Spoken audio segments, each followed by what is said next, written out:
الحمد للہ رب العالمین والصلاة والسلام علی سید الانبیاء والمرسلین اما بعد فاعوذ باللہ من الشیطان الرجیم بسم اللہ الرحمن الرحیم۔ الحمدللہ درس قرآن کا سلسلہ جاری و ساری ہے اور ہمارے مختلف علماء بھی آپ دیکھ رہے ہیں کہ میرے شاگرد ہی ہیں الحمدللہ، اور ہماری اکیڈمی کے ٹیچرز بھی ہیں، اور ماشاءاللہ تیار ہونے کے بعد اور معاشرے میں اصلاح معاشرہ کا کام کر رہے ہیں اور کوشش کر رہے ہیں کہ جو علم سیکھا اس سے زیادہ دوسروں کو فائدہ پہنچا سکیں۔ یہ ہماری زندگی کا مقصد ہونا چاہیے کہ ہم ایسے بیج بو جائیں کہ ان سے پودے نکلیں، پھر تناور درخت بنیں اور ایسے پھلدار درخت بنیں کہ قیامت تک لوگ ان سے استفادہ کرتے رہیں، پھل کھاتے رہیں اور ختم نہ ہو، پھر نئے پودے لگ جائیں، نئے درخت بنیں۔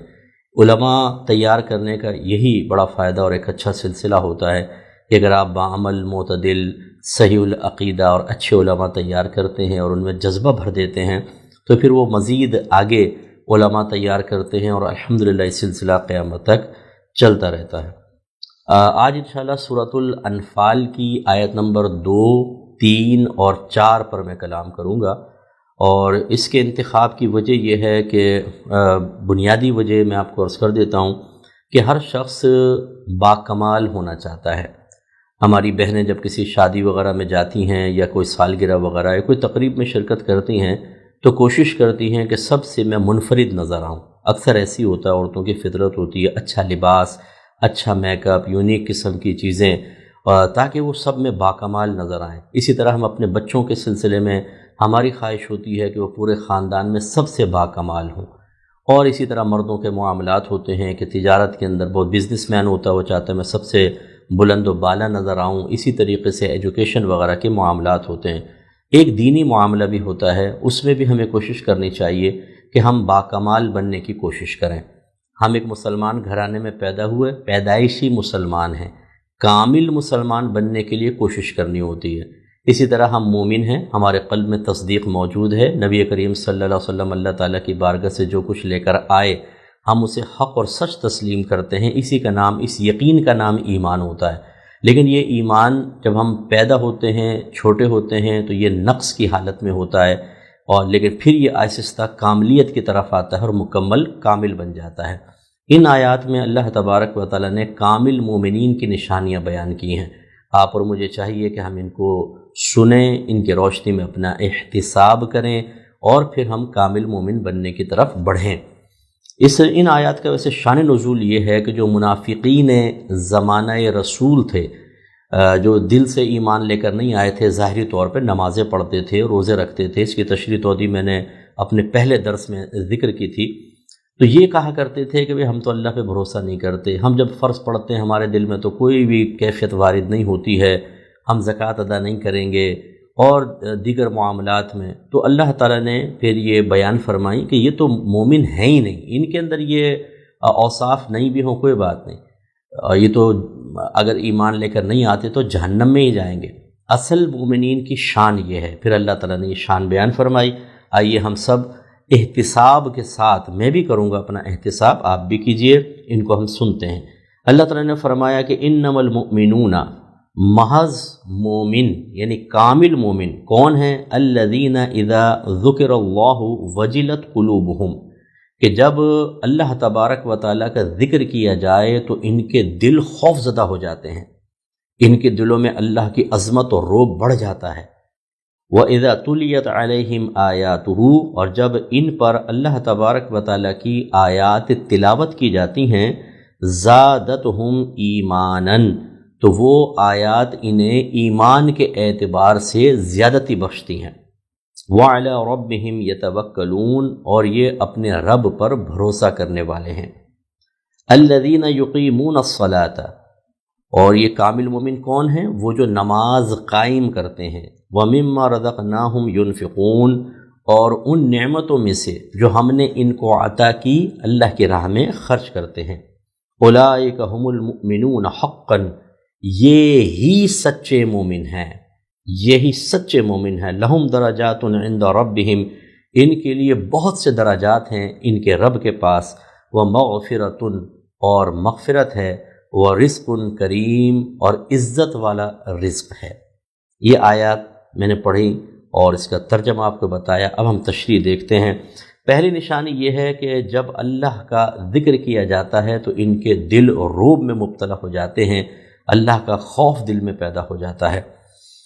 دیکھیں، اللہ تبارک و تعالیٰ کی معرفت حاصل کرنا بہت ضروری ہے۔ ہم ایک مسلمان گھرانے میں پیدا ہوئے، ہمیں بچپن سے سکھایا جاتا ہے کہ بچوں ہمیں کس نے پیدا کیا؟ اللہ تعالیٰ نے۔ ہمارا خالق کون ہے؟ اللہ تعالیٰ۔ اللہ تعالیٰ کے ساتھ کوئی شریک نہیں ہے۔ یہ بنیادی معرفت تقریباً ہر مسلمان کو حاصل ہوتی ہے، لیکن شریعت اس بات کا تقاضا کرتی ہے کہ ہم مزید اللہ تبارک و تعالیٰ کی معرفت اور پہچان پیدا کریں، جو باعتبار ذات کے نہیں ہوتی۔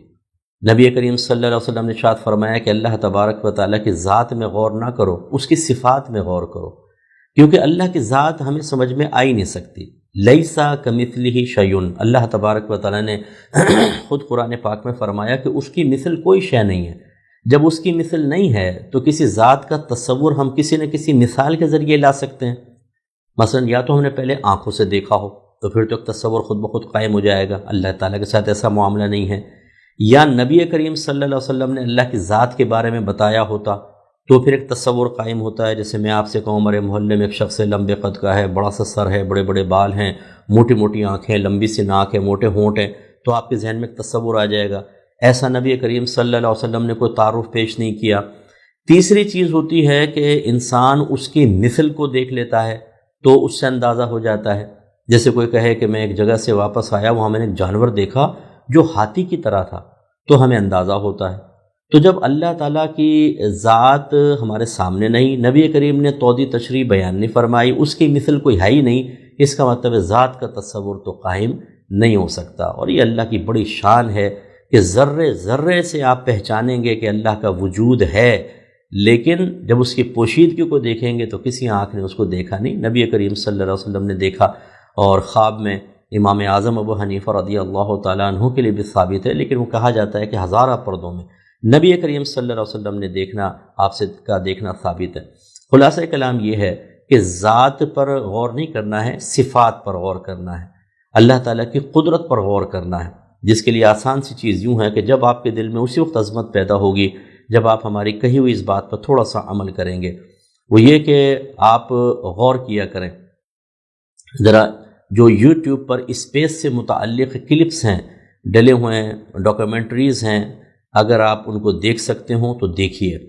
آپ دیکھیں گے کہ یہ زمین جو ہے 13,000 کلومیٹر ہے، اس کا ڈائیمیٹر میٹر جو ہے، اور یہ تو سمجھ لیں اس کائنات کے اندر جو ہماری گلیکسی ہے، گلیکسی کہتے ہیں جو کچھ سیارے ہوتے ہیں ان کا سیاروں اور ستاروں کا ایک مجموعہ، وہ بنتا ہے ایک گلیکسی۔ تو یہ اتنی بڑی ہماری گلیکسی ہے کہ 1,00,000 سال لائٹ ایئرز وہ بھی اگر ہم نکالیں گے تب اپنی گلیکسی سے باہر جائیں گے، اور لائٹ جو ہے وہ 1,83,000 کلومیٹر پر سیکنڈ، وہ 1,00,000 غالباً 83 کو میں تھوڑا سا غلطی کر رہا ہوں، تو 1,83,000 کلومیٹر پر سیکنڈ میں سفر کرتی ہے۔ اب اس کے 1,00,000 سال آپ لگائیں، کتنی بڑی کائنات۔ تو اس ہماری گلیکسی ایسی گلیکسی جیسی ہے، ایسی لاکھوں گلیکسیز ہیں اس کائنات کے اندر جن کو سرچ کیا جا رہا ہے۔ آپ اندازہ کریں ہم اپنی گلیکسی سے باہر نہیں نکل سکتے، باہر کہاں جائیں گے؟ اور پھر اس میں ہماری زمین ایک نقطے کی طرح ہے، سورج زمین سے کئی گنا بڑا ہے، اور اس سورج سے یعنی لاکھوں سورج سما جائیں، اتنے بڑے بڑے سیارے اندھیروں میں ڈوبے کھڑے ہوئے ہیں کیونکہ سورج کی روشنی وہاں تک نہیں پہنچتی۔ اللہ تبارک و تعالیٰ نے کائنات میں پیدا فرمائے ہوئے ہیں، کسی میں ایسڈ کی بارش ہو رہی ہے، کہیں پہ طوفان آ رہے ہیں، ہیروں کا بنا ہوا پورا پلینٹ آپ کو ملے گا، جو دیکھیں آپ سائنسی ترقیاں، اور تو پھر آپ کو حیرت ہوگی کہ اللہ تعالیٰ کیسے نظام کائنات کو چلا رہا ہے، کیسے کنٹرول کر رہا ہے۔ پہلی بات اس کو پیدا کرنا، اللہ نے زمین و آسمان کو 7 دنوں میں پیدا کیا۔ پیدا کرنا بعض اوقات آسان ہوتا ہے، کنٹرول کرنا مشکل ہوتا ہے۔ جیسے بچے تو پیدا ہو جاتے ہیں، کنٹرول کرنا اور تربیت کرنا مشکل۔ اللہ کے لیے نہ پیدا کرنا مشکل، نہ اس کو کنٹرول کرنا مشکل، لیکن کس قدر مشکل کام۔ اور پھر اللہ تبارک و تعالیٰ ہم وقت ایک ایک چیز کی طرف کامل متوجہ رہتا ہے۔ ایسا نہیں ہوتا کہ ایک طرف کی توجہ سے دوسری طرف سے غافل کر دے۔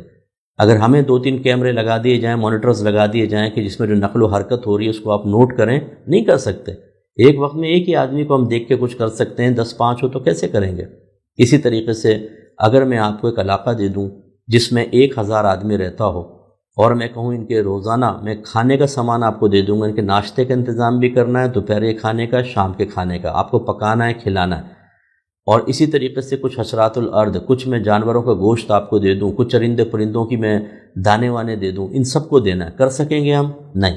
جبکہ اللہ تبارک و تعالیٰ پوری کائنات کو نہ صرف ملاحظہ فرما رہا ہے بلکہ روزانہ رزق عطا فرماتا ہے، اور رزق کی نوعیتیں آپ دیکھ لیجئے، کوئی گوشت، کچا گوشت کھاتا ہے، کوئی کیڑے مکوڑے کھاتا ہے، ہم جیسے ہماری غذا علیحدہ ہے، جنات کی غذا علیحدہ ہے، شیر، چیتے، زرافہ، دیگر چیزیں، یہ سب کو اللہ تعالیٰ ڈیلی کھانا دیتا ہے، جو منوں ٹنوں کے حساب سے بلکہ لاکھوں ٹنوں کے حساب سے ہے۔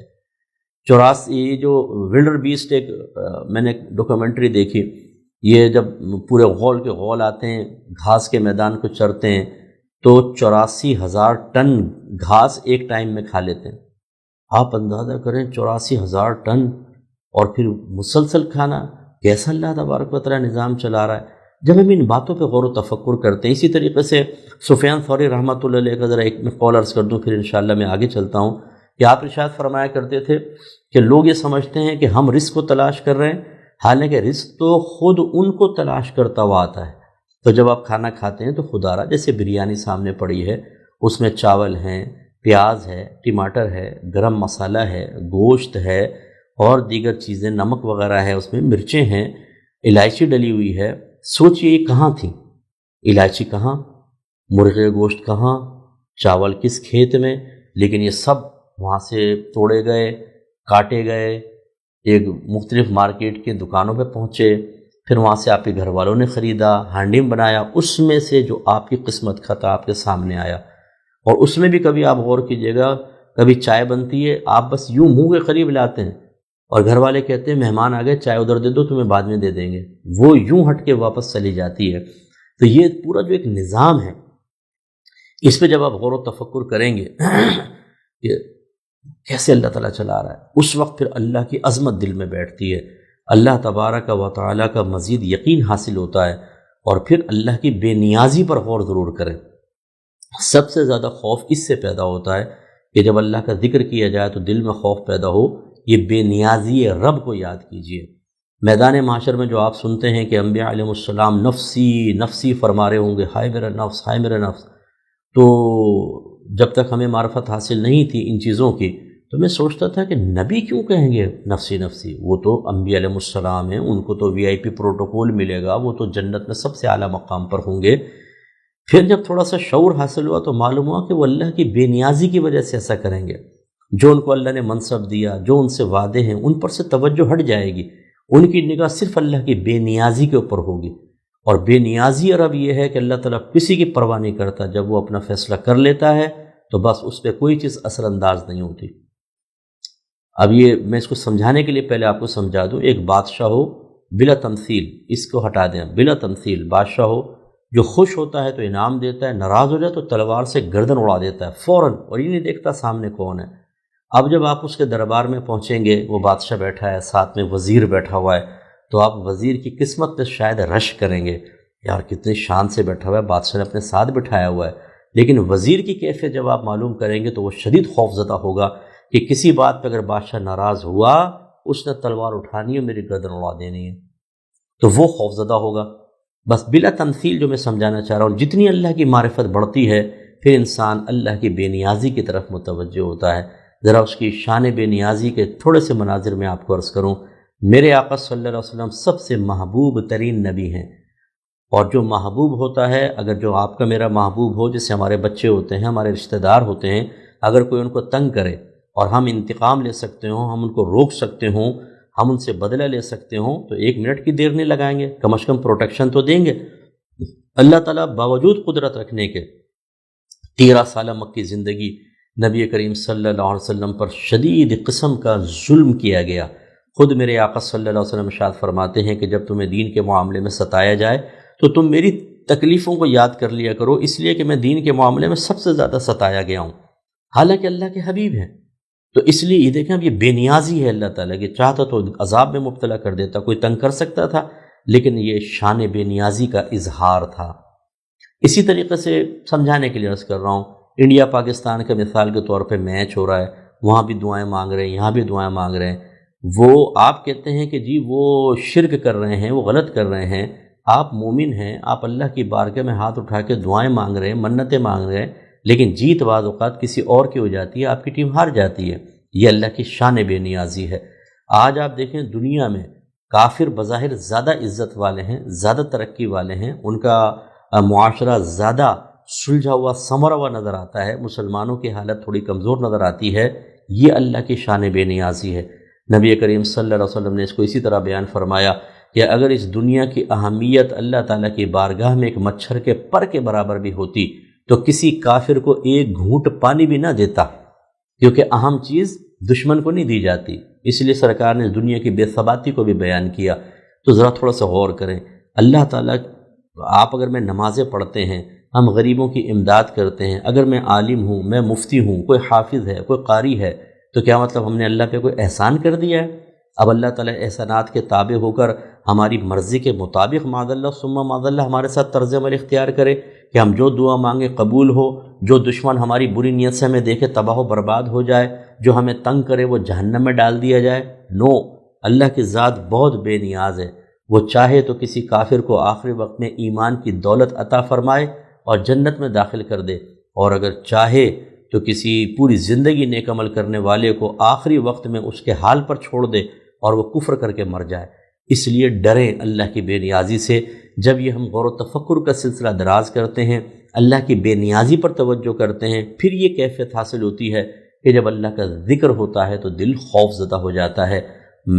بری موت تو نہیں ہوگی، اللہ تعالیٰ قبر میں ہمیں نہ پکڑ لے، میدان محشر کی جو ہماری دنیا کی زیادتیاں وہ یاد آتی ہیں کہ محشر میں اسی رب کی بارگاہ میں جا کے حساب و کتاب دینا ہے، اور پھر جہنم، تو پھر واقعی دل ڈرتا ہے اور لرزتا ہے، اور پھر یہ ایک کامل مومن کی صفت پیدا ہوتی ہے۔ اگر اللہ کے ذکر سے ہمارے دل میں خوف پیدا نہیں ہوتا تو اس کا مطلب ہے کہ باطن میں تھوڑی کمی ہے۔ دوسرا فرمایا کہ جب ان کے سامنے اللہ تبارک و تعالیٰ کی آیات تلاوت کی جاتی ہیں تو یہ آیات ان کو ایمان کے اعتبار سے بڑھا دیتی ہیں۔ یاد رکھیے کہ ہمارے احناف کے نزدیک، اہل سنت کہہ لیں، بلکہ اہل سنت میں احناف کہہ لیں، ہمارے نزدیک ایمان مقدار کے اعتبار سے گھٹتا بڑھتا نہیں ہے، کیونکہ مقدار نہیں ہوتی ایمان کی 1 میل لمبا، 2 میل لمبا، 1 فٹ 2 فٹ، ایسا نہیں، بلکہ کیفیت کے اعتبار سے۔ اس میں بعض اوقات نقص ہوتا ہے اور بعض اوقات اس میں کاملیت ہوتی ہے، کبھی ضعف ہوتا ہے، کبھی قوت ہوتی ہے۔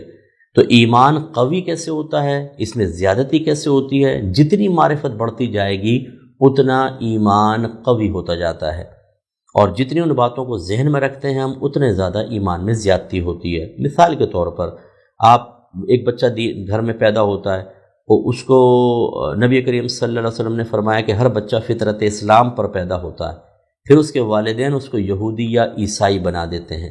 اس کا مطلب ہے کہ ایک تو ایمان کی ایک معمولی سی مقدار کہ بھئی ایک رب ہے میرا، وہ کوئی پالنے والا ہے، کائنات کے نظام چلانے والا ہے، یہ چیزیں دل میں ہوتی ہیں، اگرچہ بچہ اس کو بیان نہیں کر پاتا۔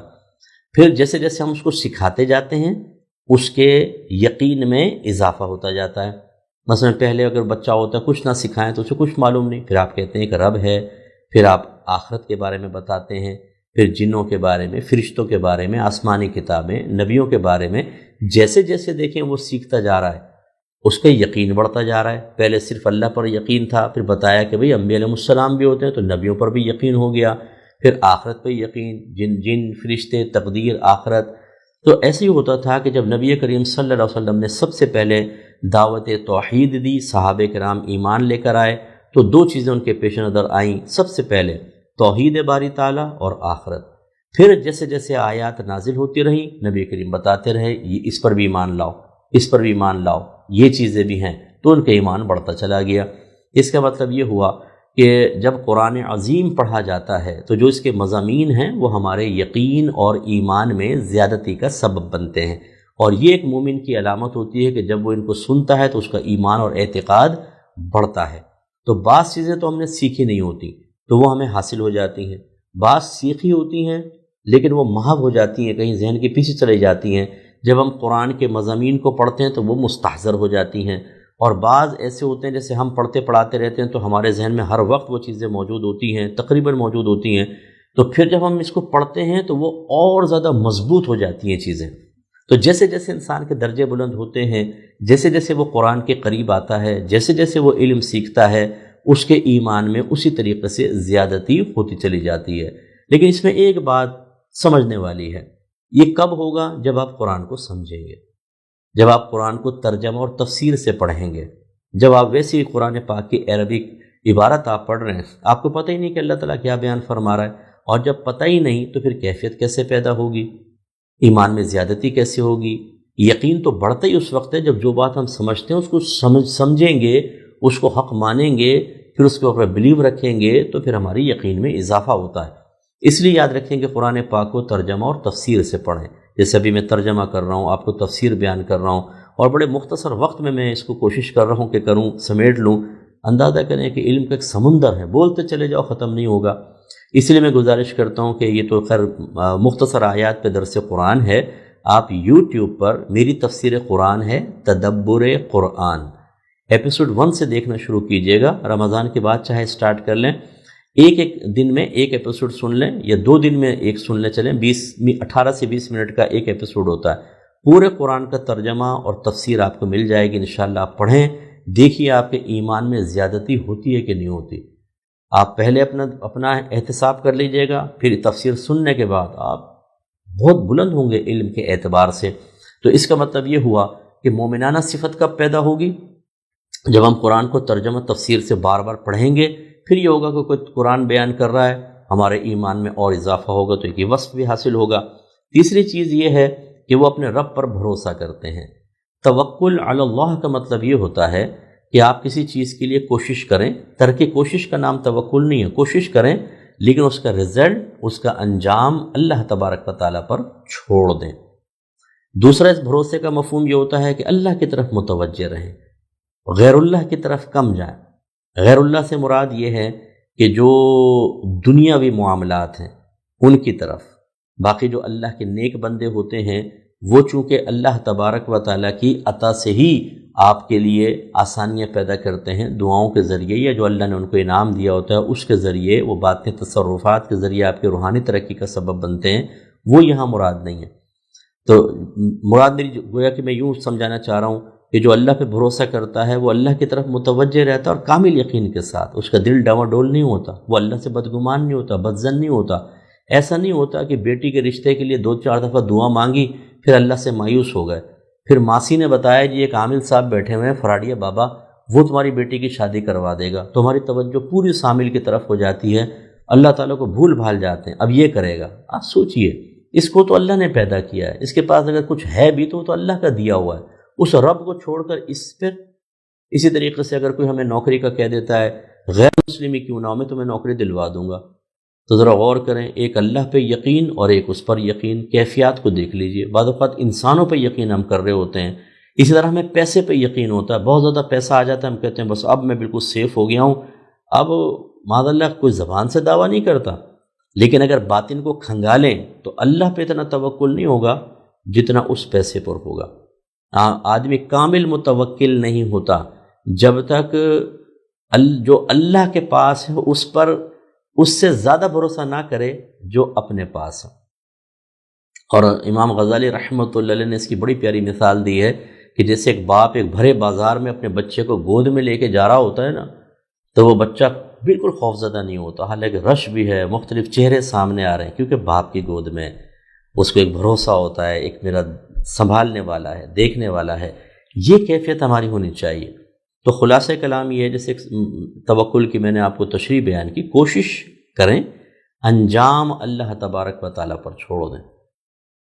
ایک صحابی تھے، وہ دیر سے مسجد میں آئے، عربی صحابی تھے، تو انہوں نے نبی کریم سے پوچھا، یا رسول اللہ یہ میرا اونٹ ہے، کیا میں اس کو باندھ کر اللہ پر توکل کروں یا کھلا چھوڑ دوں اور اللہ پہ بھروسہ رکھوں کہ اللہ تعالیٰ اس کی حفاظت کرے گا؟ سرکار نے فرمایا باندھ اور توکل کر۔ تو اس لیے مسئلہ کیا ہے، مثال اب میں سمجھاتا ہوں آپ کو۔ بیٹی کا رشتہ آپ نے کرنا ہے، بیٹے کا رشتہ کرنا ہے، آپ کوشش کریں لوگوں کے پاس، جیسے کہتے ہیں لوگوں سے، ٹھیک ہے، لیکن آپ کی توجہ کامل اللہ کی طرف ہونی چاہیے۔ کرے گا تو اللہ کرے گا، مخلوق کوئی کرے گی۔ یہ مضبوط یقین کے ساتھ پھر مخلوق کی طرف متوجہ ہونے میں کوئی حرج نہیں ہے۔ بیٹے کو نوکری نہیں مل رہی، آپ اللہ سے بالکل لو لگا کے رکھیں، دے گا نوکری اللہ تعالیٰ، لیکن ٹھیک ہے آپ نے لوگوں سے بھی کہہ دیا، کوشش میں مسئلہ نہیں ہے۔ خرابی کب پیدا ہوتی ہے؟ جب ہم اللہ کی طرف سے ایک طرح سے مایوس ہو جاتے ہیں، بدگمان ہوتے ہیں، حسن ظن ختم ہونے لگ جاتا ہے اور مخلوق کی طرف ہماری توجہ بڑھ جاتی ہے، پھر اس کا مطلب ہے کہ ہم مومنانہ صفات سے خالی ہیں، صفت سے ہی خالی ہیں۔ یہ اس سلسلے میں جو وصف چاہیے تھا اس سے خالی ہیں۔ کاملیت تو بہت دور کی بات ہے، اس لیے اللہ پہ کامل بھروسہ رکھیں۔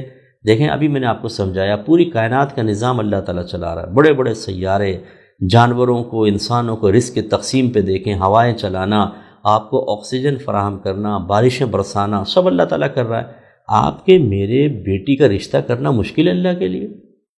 نوکری دلوانا کوئی مشکل ہے؟ نبی کریم صلی اللہ علیہ وسلم فرماتے ہیں کہ سب سے ادنا ترین جنتی کو اتنی بڑی جنت ملے گی جو اس دنیا سے 10 گنا بڑی جنت ہوگی۔ بتائیں اس کے خزانے میں کوئی کمی ہے؟ تو اس لیے اللہ کی طرف کامل طور پہ متوجہ ہوں۔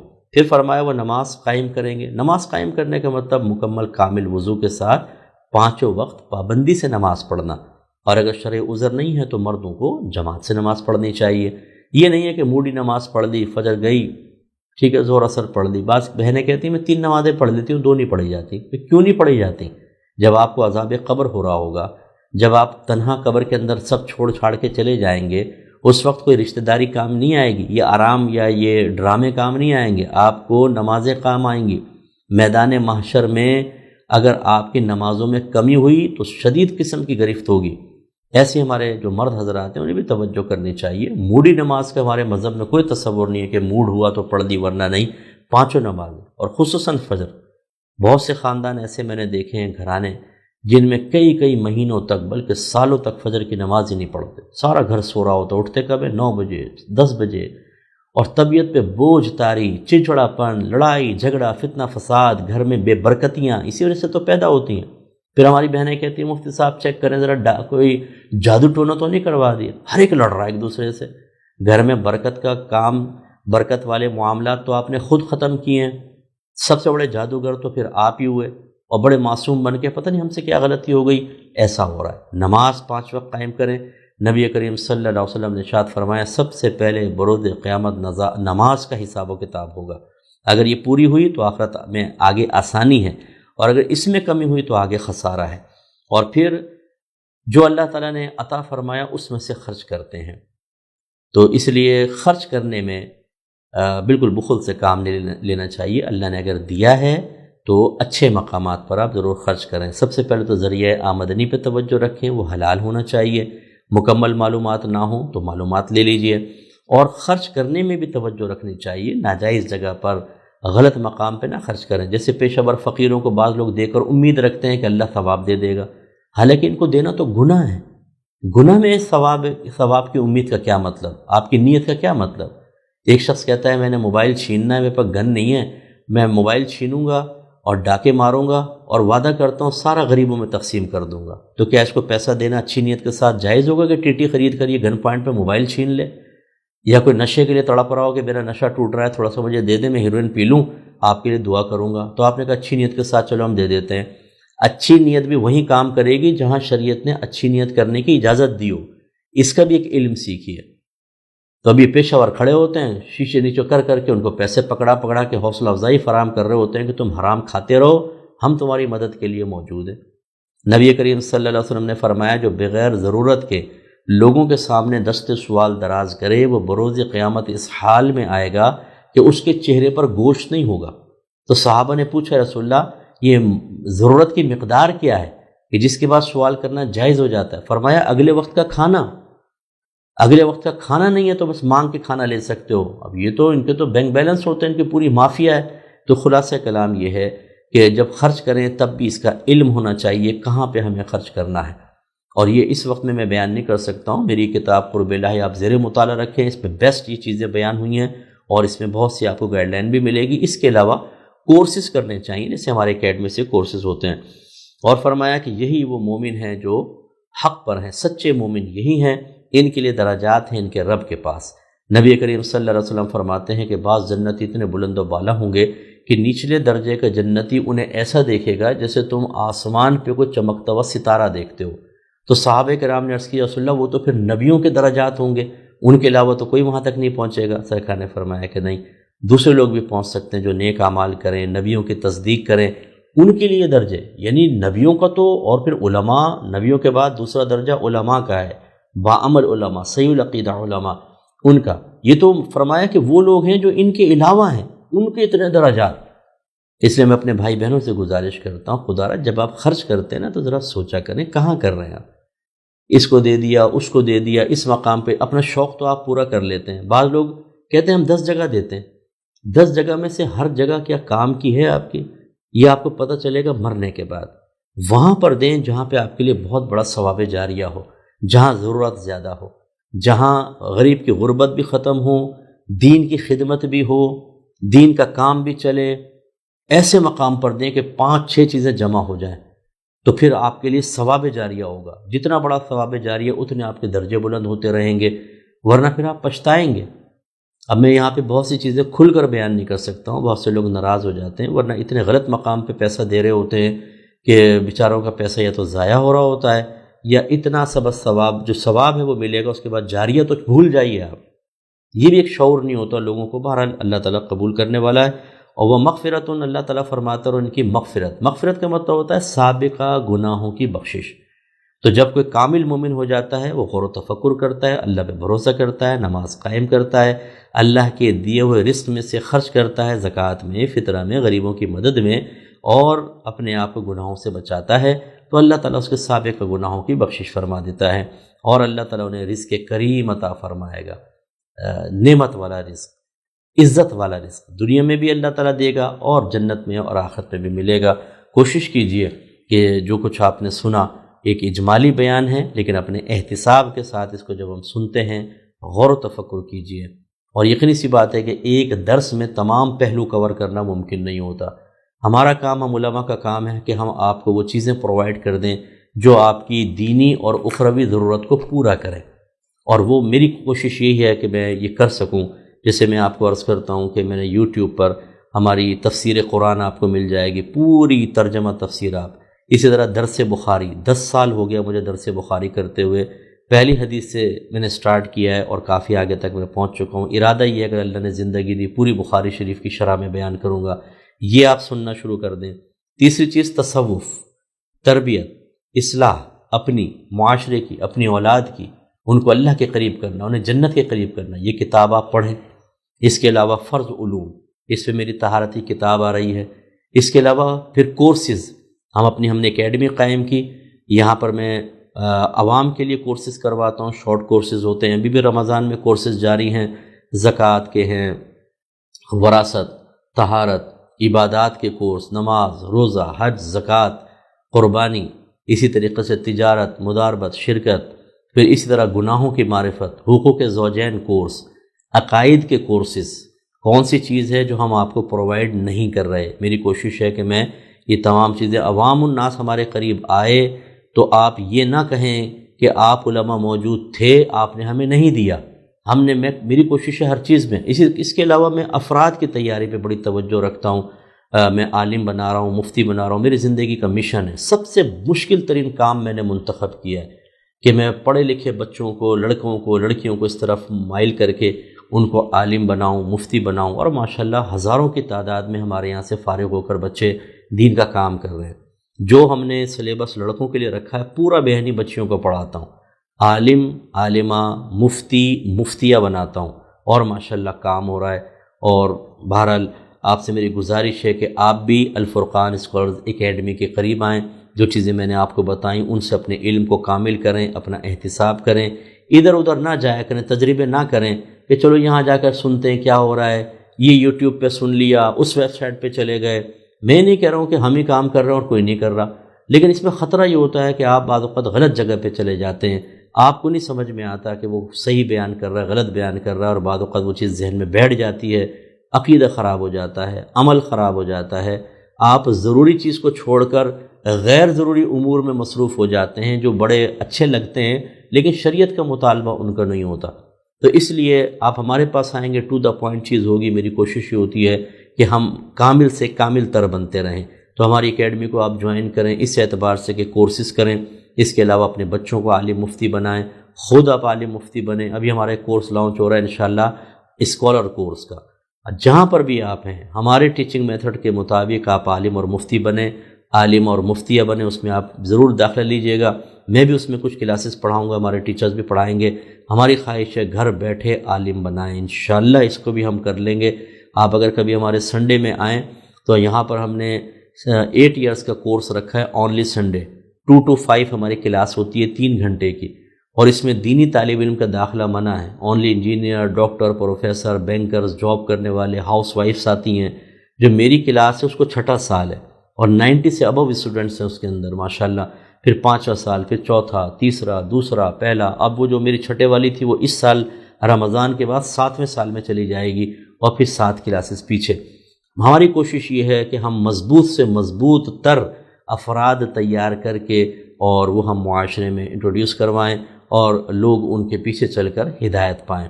اللہ تعالیٰ سے دعا ہے کہ اللہ تعالیٰ جو کچھ سنا اس پر عمل پیرا ہونے کی توفیق عطا فرمائے، آمین۔ وآخر دعوانا ان الحمدللہ رب العالمین۔ مختصر دعا کر لیتے ہیں، آپ بھی شریک ہو جائیں۔ بسم اللہ الرحمن الرحیم، الحمدللہ رب العالمین، والصلاة والسلام علی سید الانبیاء والمرسلین، یا ارحم الراحمین یا ارحم الراحمین یا ارحم الراحمین۔ اے مالک مولا، ہمارے جن بھائیوں بہنوں نے اپنا قیمتی وقت نکال کر تیری بارگاہ میں حاضر ہو کر تیرے قرآن کی تفسیر سماعت کی، اللہ تعالیٰ ان کی حاضریاں اپنی بارگاہ میں قبول و منظور فرما لے۔ ہمارے اس جذبے کو ہمیشہ جوان رکھ۔ اے مالک مولا، آج کے اس درس قرآن کو ہماری نجات اور بخشش کا ذریعہ بنا دے، ہمیں کامل مومنوں میں، کامل مومنات میں داخل فرما دے۔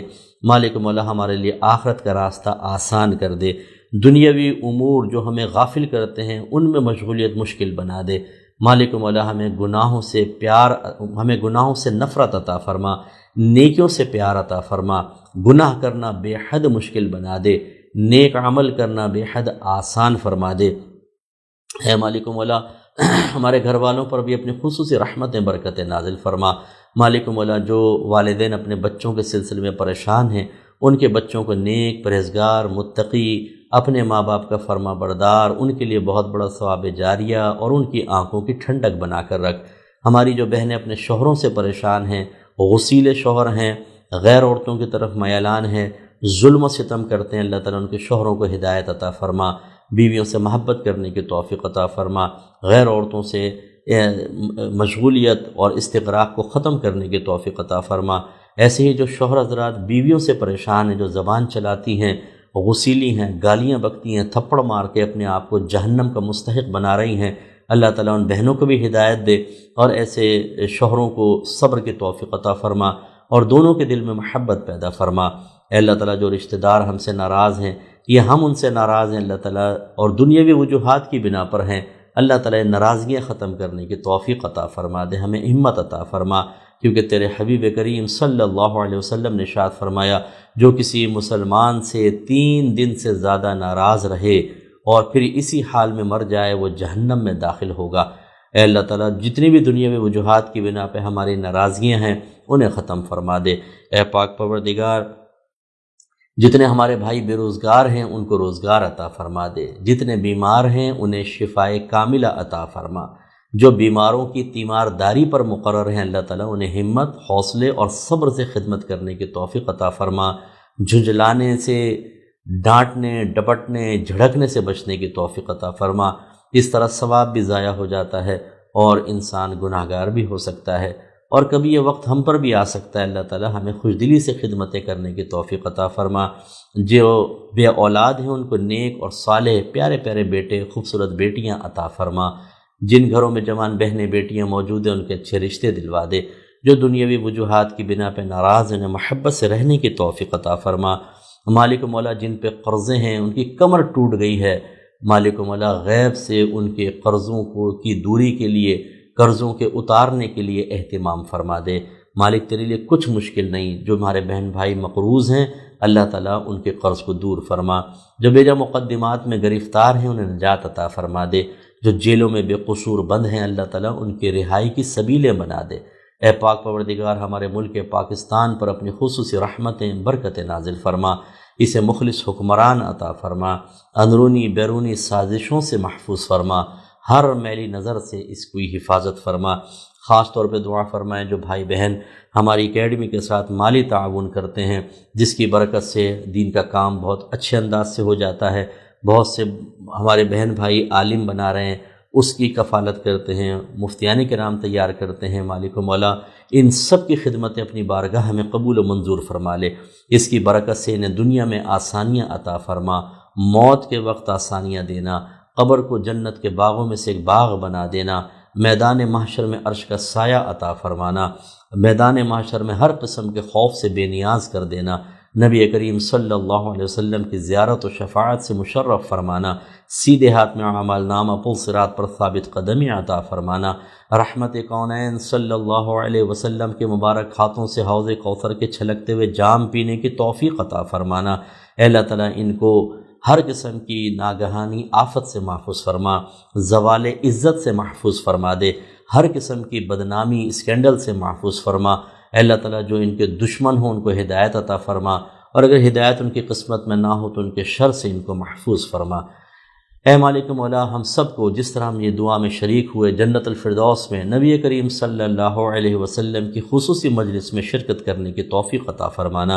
اے پاک پروردگار ہماری تمام دعائیں ہر مسلمان بھائی ہر مسلمان بہن کے حق میں بھی قبول و منظور فرما لے۔ صلی اللہ تعالی علی خیر خلقہ و نور عرشہ سیدنا و مولانا محمد وعلی آلہ و صحبہ اجمعین برحمتک یا ارحم الراحمین۔